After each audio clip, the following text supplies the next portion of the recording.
It was 1:55 p.m. on a Tuesday. I remember the time stamp because it felt like the world paused. I was seated in my corner office, 70 floors above Manhattan, inside One Vanderbilt. The city shimmered beneath me like a network of gold veins pulsing with life. I was just wrapping up a $500 million acquisition. Another victory. Another late morning blending into afternoon. My phone vibrated once on the glass surface of my desk. A group message. From my mother. I opened it. Jennifer, I've talked to your father. After the disrespect you showed at dinner, we've agreed you're no longer part of this family. Don't come to Thanksgiving. We're finished. Each sentence landed like a block of ice. Sharp, cold, decisive. A second notification popped up. My brother, Chris, had liked the message, as if the severing of blood ties was something to applaud. Have you ever been the outcast of your family? Only to realize you were the only one holding every brick in place. If you've lived that, your scars know mine. I didn't cry. I didn't type a reply. I just stared, letting the words burn into me while the blue glow of my trading dashboard washed across my face. Done. A four-letter word to erase 29 years of history. I rotated my chair away from the billion-dollar skyline and toward my laptop, logged into my private wealth portal at Morgan Stanley. My hands were steady, not trembling with rage, but guided by something colder. Precise. Clinical. This wasn't a family meltdown. This was forensic accounting. I picked up the secure phone line, pressed a single speed dial key. David Chin, my private banker. It was 1:53 p.m. I knew I'd pulled him from sleep. But people handling $15 billion under management don't get to ignore calls from clients like me. He answered immediately, his voice groggy, but switched to professional in a heartbeat. Sarah, is everything okay? David, excuse the time. I need to make urgent adjustments. I leaned back, expression blank. Liquidate the Miller Family Trust at market open. Cancel all automated payments from my primary accounts. Effective immediately. There was a silence, the kind that isn't truly quiet, because you can hear the panic beginning behind the professionalism. Keyboard clicks. Hesitation. Sarah, that trust is for your family. The mortgage. The tuition payments. This is a substantial change. Did something happen? A new investment direction, I replied. Smooth. Emotionless. He understood the real message. No further questions. Of course, he said. I'll have everything executed before the pre-market bell. It's done, I said, and hung up. But I wasn't finished. I opened my personal financial dashboard, the complicated network of transfers and recurring payments I'd architected quietly over the past 5 years. Connecticut mortgage, Miller residence cancel, auto, insurance, 2 vehicles cancel, Yale University, tuition payment Christopher Miller, $70,000 scheduled for the 1st of next month. Cancel. Monthly consulting retainer, Michael Miller, $10,000. Allowance that let my father parade around the illusion of being a successful consultant. Cancel. Authorized user, Jennifer Miller credit line access. Cancel. I check the time on my screen. 12:03. A.M. 12 minutes. That's all it took to sever every single financial artery connecting me to them. I leaned back in my chair, the leather groaning under the silence of the 70th floor. I inhaled slowly. And for the first time in years, the air didn't feel heavy. No grief. No fury. Just weightlessness. The skyline of New York flickered beyond the glass, like a constellation of possibilities stretching past the horizon. And then the question hit me. Why did I let this go on for so long? 5 years. That's how long I had secretly funded the Millers' comfortable lifestyle. The daughter they pitied, mocked, and dismissed as the lost one had been underwriting everything they flaunted. I opened my encrypted master spreadsheet. The one only I had access to. The total stared back at $25 million. Ed into their lives quietly, invisibly, while they belittled me for not having a real career. I paid off the mortgage for their sprawling suburban dream house. I covered my father's failed business ventures. All the disastrous losses he never admitted to anyone. Bankrolled my brother's entire golden child pipeline, private prep school, exclusive clubs, Ivy League law school. And what did I receive? A parking spot in their driveway and advice about getting my life together. I'd sit at Thanksgiving, in the same Subaru I'd driven since 2018, in the mansion I paid for, listening to my father lecture me across the table. Sarah, you really need to start thinking about long-term financial stability. These little tech gigs you're doing are charming, but you need a steady job, a 401k. Look at your brother. Now that is a solid investment. I would smile. Pass the potatoes. Pretend not to choke on the irony. I hadn't lied to them. Not really. I'd simply lived 2 parallel existences. On one side, Apex Strategies, my hedge fund. CEO, $15 billion. AUM, 200 employees. Deals worth $500 million closed before midnight. On the other side, Sarah, the disappointment, the family's question mark. The girl still figuring herself out. The one who showed up to gatherings in jeans because she supposedly didn't own professional clothes. I built that wall intentionally. I had to. Otherwise, the person I became would have demolished the version of me they needed to believe in. Keeping my success concealed was never about fear. It was the only way to prevent them from crushing it, controlling it, or claiming it. And as I was finally admitting tonight, it was the only way to protect their fragile egos from my reality. I had been their safety net.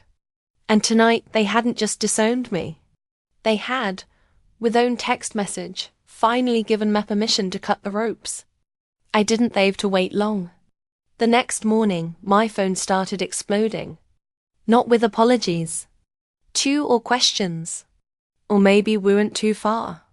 It was pure unfiltered rage. I let the calls from my mother go to voicemail. I ignored the texts from my brother. Chris that just said, followed by call dad. Now then my father Michael called. I let it ring twice, then unsweared, putting it on speaker. I didn't say anything. I just heard sputtering. Sarah. Sarah, what did you do? I stayed silent. I just listened to him breathe. A sharp, angry sound. I just got a call from Yale University. He yelled, his voice cracking. Your brother's tuition payment. It bounced. Bounced? Do you understand me? I told them the trust had it. I looked like a fool. I examined a data chart on my screen, tracking Theppa market opening in Asia. Are you listening to me? He shouted. This is exactly what I'm talking about. This is what happens when you don't have a plan. Sarah, you're almost 30 years old. When are you going to grow up? He was just getting warmed up. You can't just float around doing these little projects on your computer. You really need to start pulling your weight. You need to get a real job. A real job. Your mother and I. He said, his voice lowering into that familiar, condescending tone of disappointment. We can't carry you forever. Sarah. We can't carry you forever.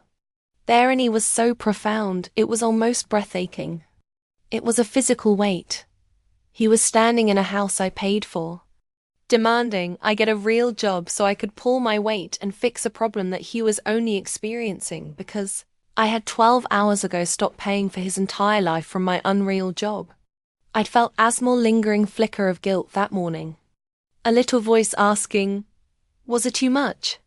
That phone call didn't just extinguish the guilt. It erased it. It burned the very memory of it from my mind. He hadn't just confirmed my decision. He had made it the only logical path forward. I pressed the end call button. My hand perfectly steady. I hadn't said a single word. After I hung up on my father, my resolve didn't just harden. It turned to ice. This wasn't just a family spat anymore. That phone call, the sheer unadulterated the rage it made me realize this was now a financial decoupling. This was a liability. What if they tried to sue me? What if, in their delusion, they tried to claim I owed them a lifestyle? I contacted my personal attorney. She's one of the sharpest corporate lawyers in New York, and she doesn't handle family drama. But when I explained the situation, she immediately understood.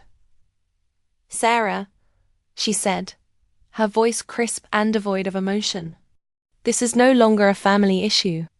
It's a liability issue. Your father's call is a perfect example of their perceived entitlement. We need to draw a hard legal line to protect your assets and apex from any future claims. We need to formally document their non-entitlement to your holdings. A few minutes later, an email landed in me inbox, an authorization to draft the initial cease and desist letters and financial separation notices. My cursor hovered over the authorize button for a split second. He hesitated. Is this too much? This is my mother, my father, my brother, that little girl part of me, the one who had spent 5 years and $25 million trying to buy their approval, still wanted to protect them. And then, as if it was projected onto my screen, Amory hit me. It was sharp, clear as glass. Christmas. 4 years ago, we were all at the Connecticut house. My house, the fireplace roaring, the tree glittering. My father, Michael, raising his glass of wine for a toast. To Chris, he beamed, his voice thick with pride. He got the news today, Jolt Yale law. To the miller who will finally build a real legacy. Everyone cheered. My mother was crying tears of joy. I was buzzing, too, but for a different reason. I had just gotten off a 7-hour call that morning. My fund, Apex Strategies, had just landed its first $50 million institutional investment. It was the moment my entire life had changed. The moment I knew I wasn't just good. I was one of the best. I waited for the applause to die down. And I was smiling. Vibrating with my own news, Dad. That's incredible. And I have some amazing news. 2, I just landed my first $50 million client for my fund. I was so proud. I was just waiting for him to see me. My father. He laughed. A short, dismissive chuckle. He walked over, clapped me on the shoulder, high eyes already turning back to Chris. That's great, honey. He said loud enough for the whole table to hear. It's Niseo have a little hobby. A hobby? $50 million. A hobby. The memory faded, but chill of it snapped me back to their present. The hesitation in my chest, that tiny flicker of guilt, vanished. It was replaced by cold, hard steel. They didn't see me. They had never seen me. They saw a hobbyist, a child, a charity case. I looked back at the email to my lawyer. My hand was rock steady. I clicked authorize. Then I typed a reply. Do it. Draw the headline and document everything. 2 days passed in a strange, quiet blur. Fingry texts from my family had slowed to a trickle, then stopped, replaced by a wall of confused, sullen silence. I was in a meeting reviewing quarterly projections with my senior analysts when me personal attorney's name flashed on me phone. I held up a hand. "Excuse me, everyone. I need to take this." I walked into my private office and closed the heavy glass door. The city's midday hum disappearing. "Hey," I said, "is everything ready, Sarah?" She replied, and her voice was completely different. The usual corporate Christmas was gone. It was replaced by something grim, something hesitant. "I'm glad I caught you. I'm reviewing the financials and defamation documents for the Miller Family Trust. The one you've been funding for the last 5 years." "Okay," I said, waiting. "You told me your father, Michael, lost $2.3 million in the 2008 crash." "Correct. That's what precipitated the family's financial problems." "Yes," I said, leaning against the window. "That's what he's always told us. He said he was over-leveraged and the market turned on him. It's the whole reason I stepped in to rebuild the fund and give them security." My lawyer took a long self. Slow breath. "Sarah, he didn't lose that money. Not in the way you think." The blood in my veins turned to ice. "What do you mean? Did he hide it?" "No. She said it was seized. I've pulled the public court filings. Your father, Michael Miller, wasn't a victim of the 2008 crash. On a small scale, he was one of the causes of it." I stopped breathing. "What are you talking about?" "He was charged by the SEC for felony insider trading. It was a nasty case. Apparently, he'd been trading on non-public information from a client. He got out of it with a plea deal, full forfeit of the $2.3 million he made illegally, a $500,000 fine, and a 10-year ban from the entire securities industry." I slid into my chair. My ears were ringing. "Banned from the industry." My lawyer continued. Her voice, gentle, "Sarah. He avoided jail time, but was ordered to pay restitution. He never paid it.